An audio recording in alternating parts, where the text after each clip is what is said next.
Bom dia a todos. Para quem não me conhece, meu nome é Ana Cristina, sou advogada tributária, sou sócia fundadora da MG Treinamentos. É uma empresa de treinamentos na área tributária, fiscal e de consultoria. O endereço do meu site é o www.mgtreinamento.com.br. Ali tem meu e-mail para quem tiver dúvidas sobre a palestra. A gente vai estar falando sobre a retenção do ISS, mas antes de entrar na retenção em si, a gente vai ver algumas regras gerais para poder estar entendendo melhor a retenção do ISS, que é o Imposto sobre Serviço. O primeiro módulo que a gente vai adentrar é o critério material, que são as hipóteses de fatos geradores do ISS.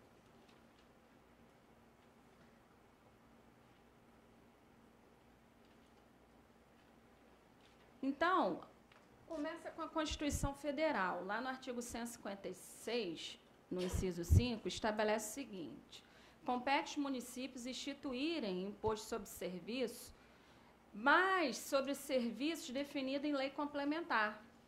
Qual é a lei complementar que traz as regras gerais do ISS, traz o modelo nacional, dizendo quem é seu contribuinte, qual é a base de cálculo, e traz uma lista anexa, trazendo quais são os serviços fatos geradores do ISS. É a Lei Complementar 116 de 2003. Nessa lei complementar, ela define quais são os fatos geradores, trazendo a lista de serviços, fixa a alíquota máxima em 5%, mas não fixa a alíquota mínima. No final do nosso estudo aqui, a gente vai ver que lá no artigo 88 do Ato das Disposições Constitucionais Transitórias, que é o finalzinho da Constituição, é que vai pré-estabelecer que, se a lei federal do ISS não estabelece a alíquota mínima do ISS, fica sendo essa em 2%. Com exceção do serviço de construção civil, que pode ser menor do que 2%.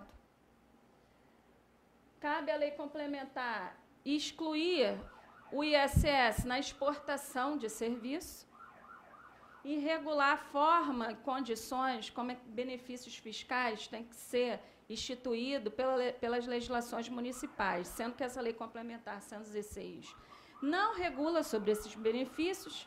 Aí existe aqueles paraísos fiscais em que tem municípios que não instituem a alíquota menor do que 2%, mas estabelece uma redução de base de cálculo de ISS que acaba resultando numa alíquota menor do que 2%, o que é ilegal porque vai contra o artigo 88 da Constituição Federal. O ISS, ele incide sobre o serviço, ele incide não sobre o serviço, mas sobre a prestação, tem que ter o atuar humano. Não adianta alguém me contratar para fazer um parecer jurídico, só assinar o contrato de prestação de serviço comigo e eu me manter inerte. Eu tenho que fazer, eu tenho que atuar, elaborar o parecer. Então, a definição de fato gerador do ISS é atividade caracterizada por um esforço humano, obrigação de fazer e não de dar. No próximo tela, a gente vai ver essa diferença de obrigação de fazer, que vai incidir o ISS da obrigação de dar, que não é fato gerador do ISS, de forma individualizada, para diferenciar da industrialização, que a industrialização ela é de forma o quê? Massificada, realizado por alguém. Quem é esse alguém? O prestador de serviço. A outrem. Quem é esse outrem? O contratante, que se chama o quê? Tomador do serviço. Em decorrência de celebração de contrato a título oneroso. Mas é importante a gente saber a definição de obrigação de fazer e de dar. Outra coisa também é que o tomador de serviço, quando ele contrata um serviço, é para uso final dele. O direito tributário, ele absorve as regras do direito civil e do direito comercial. Então, lá no artigo 110 do Código Tributário Nacional, estabelece que a legislação tributária ela não pode definir conceitos diferentes do direito privado para ampliar a hipótese de competência para poder o quê? Tributar. No caso aqui, ampliar a hipótese de competência do município para poder tributar. Se eu acabei de dizer para vocês que o ISS ele incide sobre a obrigação de fazer, e é no direito civil que você vai ter o conceito de o que seja obrigação de fazer e o que seja obrigação de dar. Então, lá no artigo 233 do Código Civil, vem dizer que a obrigação de dar, no direito real, no caso, venda de um imóvel ou de um bem, ou pode ser a cessão de direito de uso de um bem, como na locação. Então, a gente vai ver que a locação não é fato gerador do ISS. Por quê? Porque quem realiza um contrato de locação, esse contratante, ele espera o uso de um bem. Ele não espera como benefício um fazer por parte daquela contratada. A obrigação de fazer tem como benefício um atuar por parte do prestador. Então, o tomador espera desse prestador como benefício um fazer. Até 2010, mais ou menos, os municípios, apesar de locação de bens móveis ter sido vetado da lista anexa à Lei Complementar 116, não era hipótese de fato gerador, os municípios exigiam o ISS sobre a locação de bens móveis até 2010. Porque a lista, se você for pegar, da Lei Complementar 116, ela é dividida em itens e subitens. E o item 3 vem escrito assim, cessão de direito de uso. Aí, subitem 3.01, locação de bens móveis. O que muito município fazia? Olha, nós entendemos que os subitens são meramente exemplificativos. A gente entende que o fato gerador é o item principal. Então, cessão de direito de uso é fato gerador. Então, a gente entende que a cessão de direito de uso de bem móvel é fato gerador.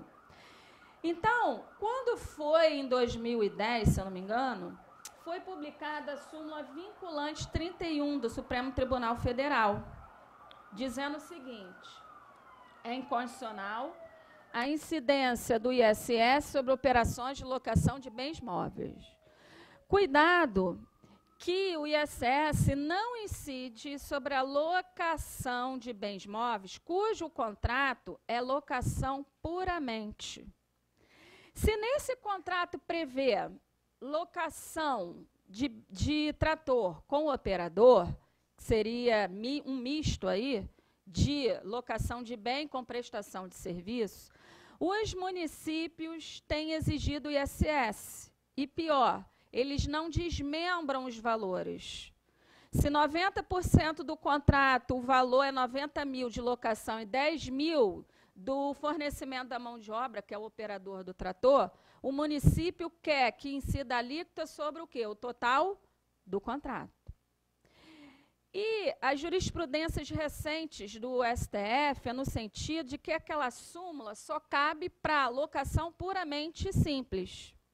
Então, seria interessante que no contrato você desmembre os valores, mesmo assim os municípios vão exigir sobre o valor total, mas serve de amparo para, no judiciário, você questionar a incidência do ISS somente sobre a base de cálculo do fornecimento da mão de obra, que seria o operador do trator, no meu exemplo.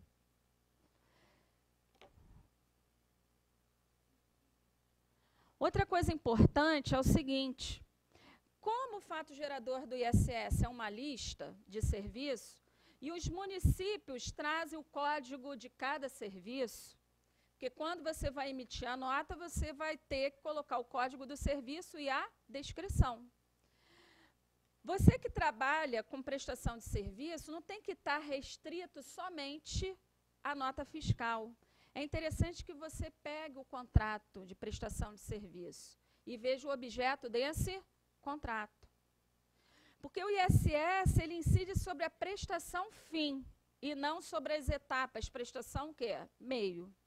Se para fazer esse parecer eu precisei datilografar, tirar xerox, mas se no contrato que eu assinei por escrito, o objeto do contrato é elaboração de um parecer jurídico, quando eu emitir a minha nota fiscal, eu não vou emitir com código de xerox, serviço de xerox ou serviço de datilografia.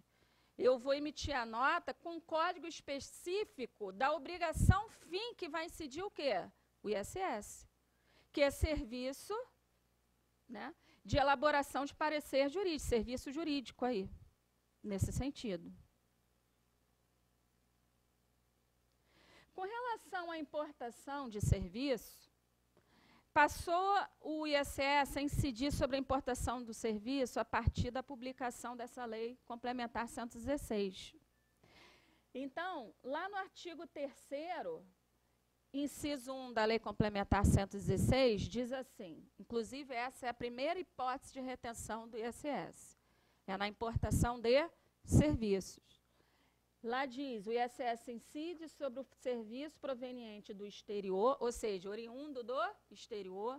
Contratei uma empresa nos Estados Unidos para elaborar um software personalizado para controle do estoque da minha empresa. O serviço, regra geral, ele é instantâneo. No momento que a empresa no exterior, ela elaborou software, o serviço já é instantâneo. Então, o serviço é oriundo do quê? Do exterior. Ou cuja prestação se tem iniciado no exterior. Essa segunda parte do inciso 1 do artigo 3º é quando você contrata um serviço que começa no exterior e a execução é aqui no Brasil. Contratei um engenheiro para elaborar o projeto de uma obra. O serviço, o projeto, ele elaborou, começou lá no exterior, mas agora eu quero que ele execute aqui no Brasil. Então, o serviço iniciou no exterior, mas ele vai ser executado o quê? Aqui no Brasil. Mais adiante, quando a gente entrar no módulo de critério pessoal, a gente vai ver que o contribuinte do ISS é o prestador de serviço. Quem é prestador de serviço? É aquele que tem relação direta com o fato gerador, que no nosso exemplo aqui na legislação do ISS, são os serviços que constam na lista anexa à Lei Complementar 116. Então, se você for parar para pensar, naquele exemplo que eu disse, da empresa nos Estados Unidos que elabora o meu software para controlar o estoque da minha empresa, quem é que realiza o fato gerador? A empresa lá no exterior. Entre aspas, ela seria o quê? Contribuinte. Só que o Brasil não fez tratado internacional para a legislação do ISS ter extraterritorialidade e exigir que esse prestador lá nos Estados Unidos pague o ISS para o município aqui no Brasil. Daí, a Lei Complementar 116 diz, lá no artigo 3º, inciso 1, o imposto será devido a que município, quando se tratar de importação, vai ser devido ao município onde está estabelecido o tomador do serviço. E vai ser pago por quem? Por esse tomador. O que ele vai fazer? Ele vai olhar para a legislação do seu município. Ah, é serviço de elaboração de software? Então, vou olhar para a legislação do meu município, o município onde eu, tomador, estou localizado, e eu vou pagar o ISS para esse município, e verificar qual é a base de cálculo e qual é o quê? A alíquota. E gerar a guia desse município para estar o quê? Recolhendo esse ISS. Em que prazo? Aí depende, a gente vai ver mais adiante que tem, cada município traz o quê? Os prazos de recolhimento. Então, a gente vai estar vendo isso no módulo mais adiante. A gente precisa, eu particularmente precisaria ficar bem claro para mim sobre a respeito dessa questão. Da questão que quando o fato gerador ocorre dentro de um município e o outro município ainda continua cobrando, certo, aquele ISS. Eu queria saber como que essa questão está sendo vista pela legislação e se a legislação tem já alguma definição prática para nós contadores sobre esse assunto. Tem sim, a gente vai estar vendo mais adiante, não seria esse módulo agora. Seria, depois que a gente entrar em critério temporal, a gente vai entrar no critério espacial. Qual é o município competente para exigir o ISS? É o município de origem, onde está localizado o prestador, ou é o município de destino, onde o serviço vai ser prestado? E quem é que vai legislar esse conflito de competência, haja vista que se o prestador está no município e o tomador está em outro município, você lida com a legislação de 2 municípios diferentes, distintos. Então, o que a Constituição Federal diz? Cabe lei complementar dispor sobre esse conflito de competência. E qual é a lei complementar que vai dispor? É a 116, que quando a gente entrar no módulo critério espacial, ela vai dizer quem vai ser o município competente para exigir esse ISS. Vai ser um município lá na origem ou um município lá no destino. A partir daí, quando a gente definir qual o município competente, aí a gente vai decidir, vai verificar na legislação quem é que vai pagar a conta, quem é que vai pagar o ISS. É o prestador, que é o contribuinte do ISS, ou é o tomador do serviço, o contratante do serviço, que aí a gente já entra o quê? Na hipótese de retenções do ISS. Outra coisa que a gente vai ver com relação a esses conflitos de competências, quando prestador está no município e tomador está em outro, eu acabei de dizer para vocês que a Constituição Federal diz que cabe lei complementar trazer o modelo nacional do ISS.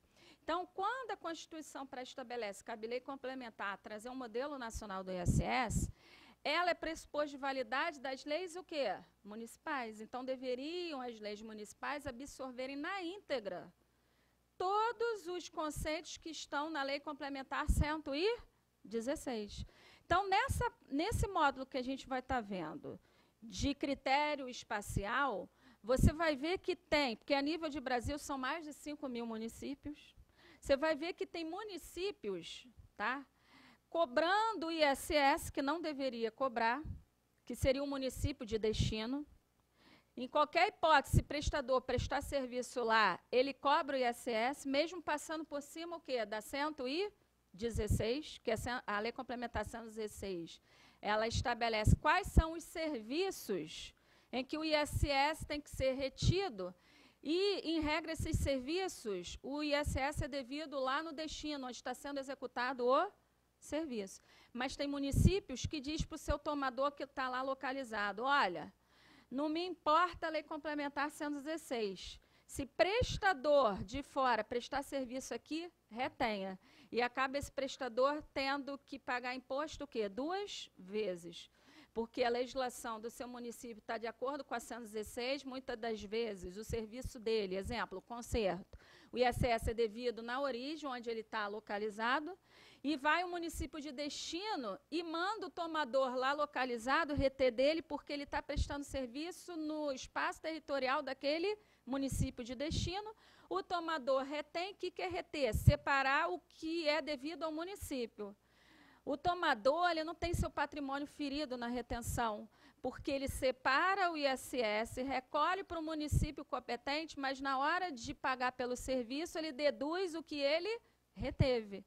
Então, quem tem que discutir no judiciário se aquele município, que no meu exemplo de destino, está cobrando indevidamente, seria quem? O prestador do serviço, que nesse caso ele vai ter que pagar o ISS sobre serviço de conserto, que pela 116 é devido ao município de origem, onde está estabelecido o prestador, e muitas das vezes aquele município que ele está prestando serviço exige que aquele tomador retenha, porque aquele município tem o seguinte conceito: olha, quem manda aqui na legislação do meu município sou eu, e qualquer serviço prestado aqui, o ISS é devido ao meu espaço territorial. Então, esse prestador de serviço, na hora de receber pelo serviço, recebe o quê? A menos. Então, ele está sendo tributado o quê? 2 vezes. É o tomador que tem que ir para o judiciário reclamar? Não. Quem tem que ir para o judiciário reclamar é quem? O prestador de serviço. Porque esse imposto retido não sai do bolso do tomador. Na hora de pagar, ele deduz o que reteve, o que separou para o município e recolheu através de guia específico. Então, mais lá na frente, quando a gente entrar no módulo, no critério do espacial, a gente vai entender isso direitinho, e logo em seguida, aí sim, a gente vai entrar nas retenções. Por que eu deixei retenções para o final? Para você primeiro entender os conceitos de fato gerador do ISS, que é a obrigação de fazer, qual o momento do fato gerador, quem é o contribuinte, qual o município competente para exigir, para no final você entender quem é que paga o imposto. É o prestador ou é o tomador na figura da retenção do ISS? Então, até aqui, a gente falou das regras gerais de fatos o quê? Geradores do ISS, que, em resumo, são obrigações de fazer e não obrigações de dar. Então, a gente chega ao final desse primeiro módulo.